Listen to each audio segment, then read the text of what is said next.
Pas attention, on risque d'en arriver à une situation où celui qui héritera de ce Sénégal ne pourra pas gouverner.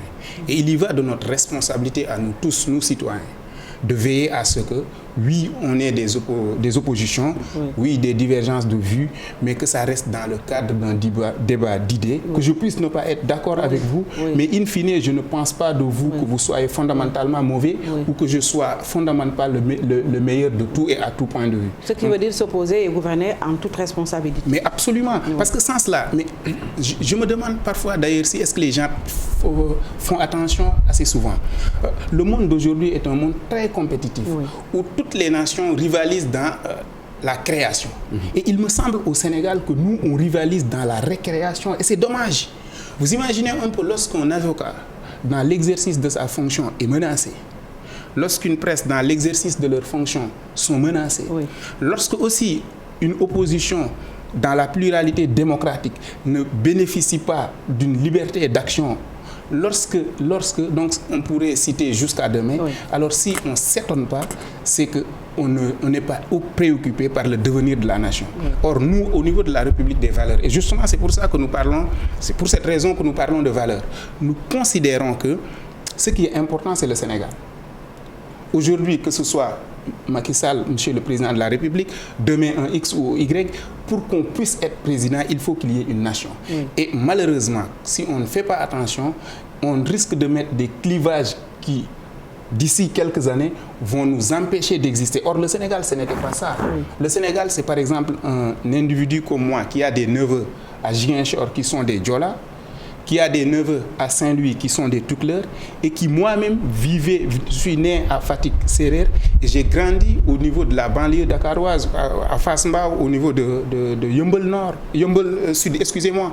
Donc, ça veut dire que cette nation-là qui vit à travers sa devise un peuple, un but, une foi, si on ne fait pas attention et si on regarde objectivement ce qui est en train de se passer ces derniers jours, on risque d'aller dans l'impasse. Est-ce que cela veut dire que c'est cette histoire de clivage qui revient à chaque fois, qui risque d'exploser, entre guillemets, notre nation? Mais absolument, parce qu'en réalité, dans une famille, on ne peut pas être d'accord sur tout, et tout le temps, ça c'est clair. Mais moi, ce dont j'ai peur aujourd'hui, c'est qu'il y ait un individu ou des individus, ça peut peut-être être moi, je veux dire, qui fondamentalement pense que celui qui pense autre chose que moi, ce que je pense, ça veut dire que vous êtes dans l'erreur. Or, le monopole de la vérité, ça n'existe pas. Absolument. Moi, j'ai tendance à dire aux gens, mais si on se rappelle, toute l'humanité a eu à dire que le soleil se levait à l'est et se couchait à l'ouest. Alors, c'est une grosse erreur. D'accord. Alors, aujourd'hui, on le sait, plusieurs pays traversent des crises politiques. Aujourd'hui, vous, les acteurs politiques, vous êtes justement interpellés. Est-ce qu'il ne faudrait pas revoir un peu l'éthique politique? Alors, non seulement l'éthique politique, mais l'éthique humaine. C'est ça qu'il faut revoir. Parce qu'aujourd'hui, on est dans une situation où tout le monde est en guerre contre tout et à la longue contre rien du tout. On est en guerre contre la plus belle voiture, on est en guerre contre celui qui a la plus belle maison, celui qui a le plus beau ceci et cela. Et tout ça, après, ça déteint effectivement au niveau des politiques. Parce qu'en définitive aussi, les politiques, ça ne tombe pas de Jupiter. On est le fruit de la nation et les pulsions de la nation. Et donc, je suis d'accord, oui, il faut un peu plus de responsabilité pour les politiques, pour la presse, je m'excuse, ce n'est pas en donneur de leçons, mais je veux dire de fait, toutes les corporations, pour les enseignants que nous sommes aussi, pour... un dépôt national, comme dirait l'autre. Exactement. Ça veut dire qu'il arrive un moment où il faut qu'on se regarde. Et non pas qu'on regarde l'autre comme étant, l'accusé, mais que chacun s'accuse. Moi, je ne suis pas d'accord lorsque dans tout le débat politique, on passe notre temps à dire, en tout cas c'est ça la conception de la République des valeurs, c'est qu'il arrive des moments où il faut que l'individu se regarde, essaye de voir par rapport à son désir, qu'est-ce qu'il est en train de faire aujourd'hui qui puisse empêcher à ce que cela soit. Mais est-ce que, excusez-moi, mais est-ce qu'aujourd'hui, on ne peut pas remettre en cause la façon de gouverner de nos chefs d'État, puisque on le sait, plusieurs politiques sont souvent élaborées, mais à l'arrivée, ces politiques-là ne se font pas sentir au niveau de la population. Est-ce qu'il ne faudrait pas revoir un peu ce mode de gestion, cette façon de gouverner? Absolument. Et il faut d'ailleurs revoir le mode d'engagement politique. Aujourd'hui, l'engagement politique, malheureusement, il est souvent question de je m'engage parce que j'espère des prébendes ou je m'engage parce que je suis énervé contre.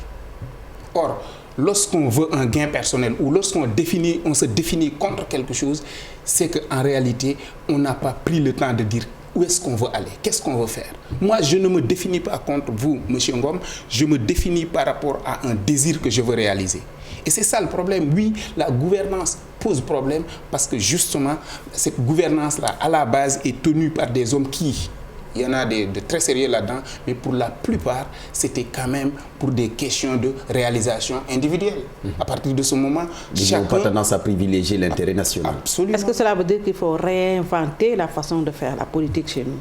Alors, je ne dirais pas réinventer, mais retour aux sources. Oui, c'est-à-dire? Parce que les historiens, peut-être, ne me laisseront pas mentir, au niveau du Fouta ici, il y a eu une organisation sociale que toute l'humanité pourrait aujourd'hui utiliser. Et donc, on en appelle à ce que les gens puissent avoir comme pour unique motivation la réalisation du plaisir collectif. Moi, je suis content lorsque je sais que quelqu'un est content à travers mon action. Oui. Et ça, lorsque tout le monde portera ça en bandoulière, et figurez-vous, ça c'est ce que l'hymne national du Sénégal chante chaque jour. Et je m'étonne de voir que les gens ne prêtent pas attention à ce texte-là. Mais regardez qu'est-ce qu'on nous dit, des plus que frères. Vous imaginez un peu? Qu'est-ce que ça veut dire plus que frères? Ça veut dire que je me vois en vous. Tout ce que j'aimerais pas qu'on me fasse, je ne vous le ferai pas. Et c'est ça la position de la République des valeurs. Tout ce qu'on n'aimerait pas qu'on nous fasse, dans nos attitudes, on essaiera de faire de sorte qu'on ne le fasse pas aux autres. Mais est-ce qu'il est possible de revenir à ces fondamentaux même qui fondaient notre nation, les valeurs, dans ce contexte vraiment de crise des valeurs très accentuée? Mais absolument. Est-ce qu'il y a possibilité de revenir à ces fondamentaux? Heureusement, sinon on allait avoir peur. Oui, il y a possibilité, parce qu'au Sénégal, par exemple, par exemple, on dispose de leviers. Et nous, au niveau de la République des valeurs, on dit qu'il faut d'abord refonder le pacte républicain, ce qui nous lie. Il faudrait que moi, que je sois gêné en tant que détenteur du pouvoir politique, de rouler dans l'opulence, alors que ceux pour qui je me lève chaque jour sont dans la misère la plus absolue. Ça, c'est un fait. Ça, c'est de l'arrogance. Exactement. Il faudrait aussi qu'au niveau de la population, qu'on arrête de penser que la richesse est un péché. Parce que ça aussi, il me semble qu'on véhicule cette image-là. Oui. Il y en a des gens, ok, Dieu a fait qu'ils sont riches, machallah, tout ce qu'on a à faire, c'est pas des clivages, genre ils ont volé, ils ont ceci. Ça aussi, c'est pas très sage.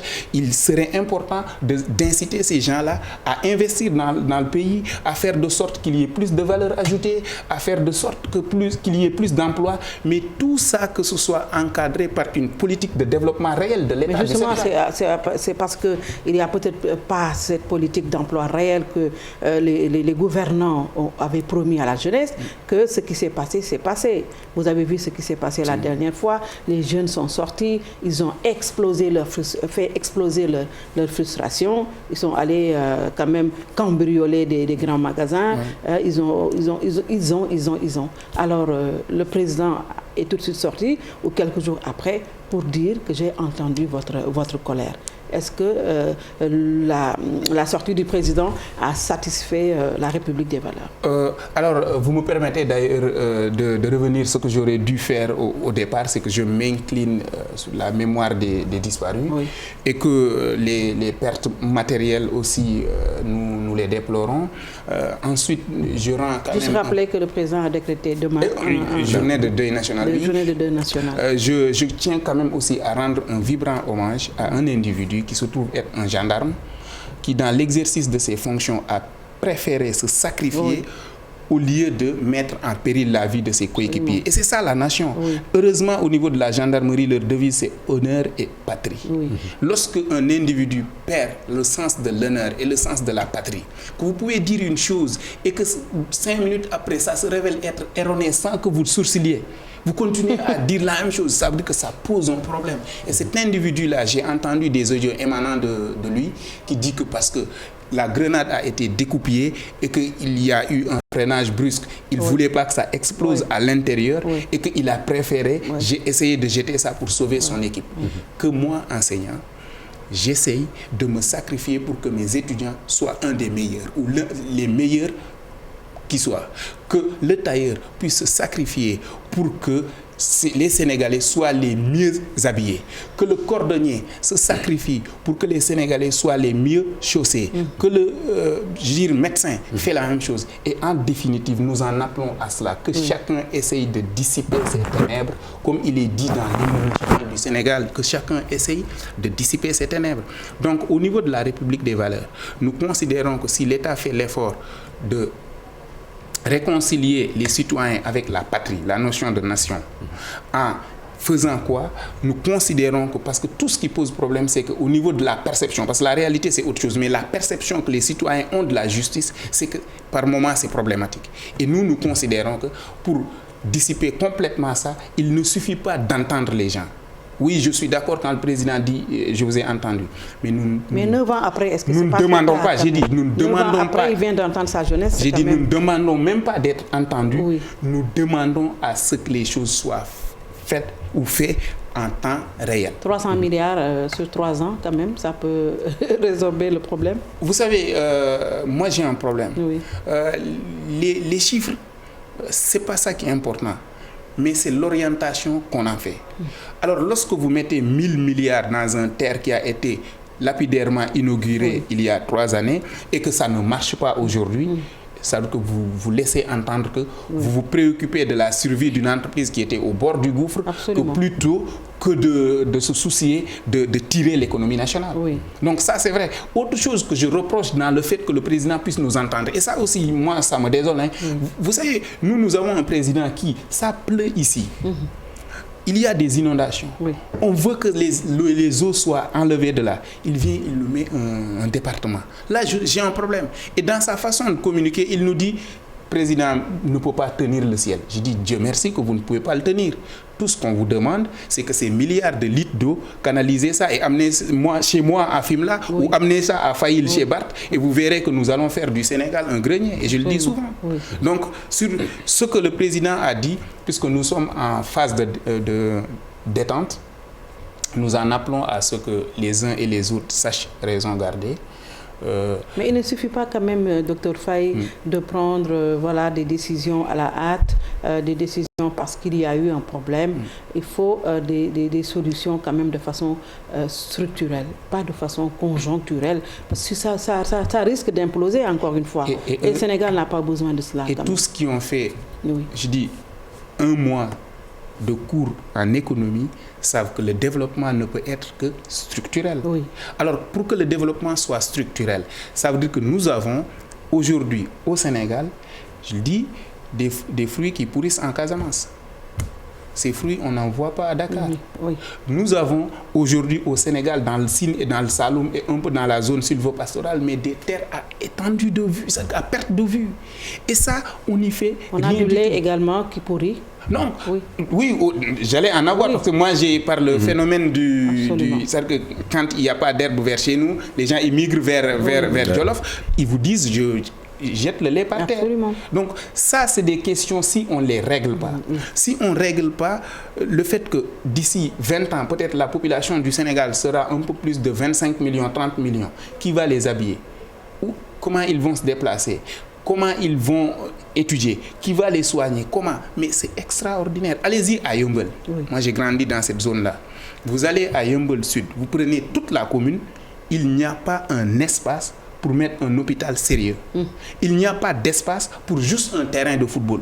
Il n'y a rien qui puisse permettre qu'il y ait un développement. Voilà les questions qu'il faut aborder et avec beaucoup de courage. Et je sais qu'il y a des techniciens d'aménagement du territoire ici, mais il y a un problème de courage politique et de priorisation des actions de l'État. Et ça, je suis vraiment déçu. C'est parce que ceux qui nous gouvernent peut-être sont les premiers prédateurs fonciers dans ce pays. Alors, moi, je ne veux surtout pas qu'on en entre dans des questions. Oui, je suis totalement d'accord. Oui, des enquêtes ont été faites sur la question et les résultats étaient que c'est ça. J'ai dit, j'en arrive à ça. Dans un premier temps, j'ai dit, je ne voudrais pas qu'on mette des clichés sur tout le monde. Mais il est avéré qu'il y a des gens qui systématiquement profitent de leur position de pouvoir pour s'accaparer de biens qui sont censés être des exactement. Oui. Et là, ça revient à ce que je disais. Lorsque le leitmotiv de l'engagement politique n'est pas cet amour de vouloir servir l'autre, même si vous m'insultez, je suis content à ce que mon action puisse vous permettre d'être heureux. Oui. Tant qu'on n'est pas dans ça, mais on est à la limite des gladiateurs, quoi. Donc ça, franchement, si on continue comme ça, j'ai peur. Oui. D'accord. Mais docteur, vous l'avez évoqué tout à l'heure, cette crise un peu liée à un malentendu entre les dirigeants et la population. Aujourd'hui, la question est de savoir comment restaurer cette confiance pour repartir sur de nouvelles bases. Alors, comment restaurer cette confiance? Moi, je pense déjà... Est-ce qu'il faut refaire un autre dialogue national beaucoup plus inclusif et beaucoup plus sérieux d'ailleurs? Moi, je ne pense pas que le dialogue national soit une solution. Je propose plutôt que chaque individu dialogue avec soi-même. Parce qu'en réalité... L'introspection. Oui, ce n'est pas possible dès l'instant où les politiciens ont tendance à privilégier leurs intérêts personnels. Justement, c'est un peu compliqué. Et ce sont ces politiciens-là qui reviennent pour nous diriger. Et pourtant, au niveau de la République des valeurs, nous essayons, et c'est peut-être pour ça, parfois même d'ailleurs que nous en pâtissons, nous essayons d'être le plus juste possible et le plus équilibré possible. Ce n'est pas de dire que nous sommes les meilleurs et que les autres sont des minables, loin de là. C'est de dire que nous avons ce que nous considérons comme être une vérité. Voilà là où doit se mettre le Sénégal et que nous tous ensemble, chacun avec ses imperfections et ses points forts et points faibles, qu'on s'améliore mutuellement et qu'on grandisse ensemble, main dans la main. Mais on ne peut pas vouloir amener ce Sénégal-là vers l'abondance et qu'après, vous mettez des clivages et tout le monde veut se tuer. D'ailleurs, j'ai l'habitude de dire ça. Je dis, prenons une image. Nous voulons faire de notre case, je suis au village, je suis né dans une case de toute façon, nous voulons faire de notre case un immeuble. Mais il faudrait, et c'est ce que nous faisons au niveau de la République des valeurs, que nous ayons le courage de dire à chaque individu que pour que cet immeuble-là puisse se faire, vous allez devoir amener du sable, du béton, de l'eau jusqu'à avoir un mal de dos. Vous allez devoir creuser jusqu'à avoir les mains parfois qui enflent. Vous allez devoir vous fatiguer, peindre jusqu'à avoir le rhume. Et c'est à ce sacrifice-là seulement que nous pourrons y arriver. Et non pas de penser que tout mon malheur me vient de Binta ou de Barth. Ça aussi, nous considérons que c'est pas vraiment sage. Mais en même temps, nous considérons... Ce qui veut dire que tout ne s'offre pas sur un plateau d'argent. Non, absolument pas. Et celui qui vous le dit est un vendeur d'illusions. Notre problème ne vient pas des autres, ça vient de nous-mêmes. En tout cas, ça, c'est ma conception. C'est à nous de faire notre Sénégal. Absolument. Moi, je considère que quand vous jouez au football, l'autre vous fait un croc à jambe. Ce n'est pas normal, oui, mais vous ne devez pas vous appuyer sur ça pour justifier votre défaite. Donc ça, c'est important. Autre chose, nous parlons aussi de football. Je considère que nous jouons en navétane. Le rond là, c'est interdit. Et les gens le font. Mais ils se le tolèrent, eux, de faire ce qui n'est pas normal, mais ils ne peuvent pas le tolérer à un autre. Et donc, lorsque moi, je considère que l'autre ne doit pas faire ça, je ne dois pas le faire, moi. Très bien. Merci, Dr Faye. Allez, merci. C'était quand même un plaisir d'être ici. Et nous aimons quand même, puisque c'est la première fois que je passe ici, rendre hommage à M. Youssou N'Dour. C'est vrai qu'au niveau politique, on peut avoir des divergences, parfois même énormes, mais l'homme d'affaires quand même, respect à lui, et le musicien aussi, respect à lui, et respect à vous aussi. Merci. Je suis par ailleurs fan de Barthélémy. Merci beaucoup. Oui, c'est ça. Et vous êtes tous les deux mes esclaves. Merci beaucoup, merci Barthélémy. Merci Binta. Merci à vous d'avoir suivi et à demain, Inch'Allah.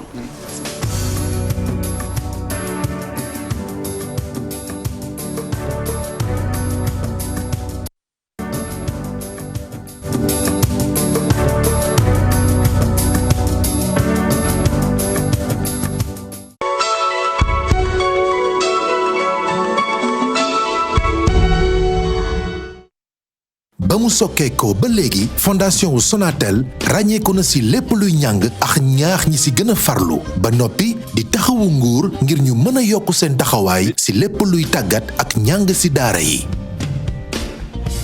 ci diiru benn at taxawal nañu lu toll ci 1 milliard ngir defaraat bërëbu jàngukaay ya ca Ndar, Ndakaaru, Thiès, Kaolack ak Tamba. loolu tax na ba juróom-ñaari junni gonay daara ak jàngalekat mën jàng ak def seeni liggéey ci ni mu waree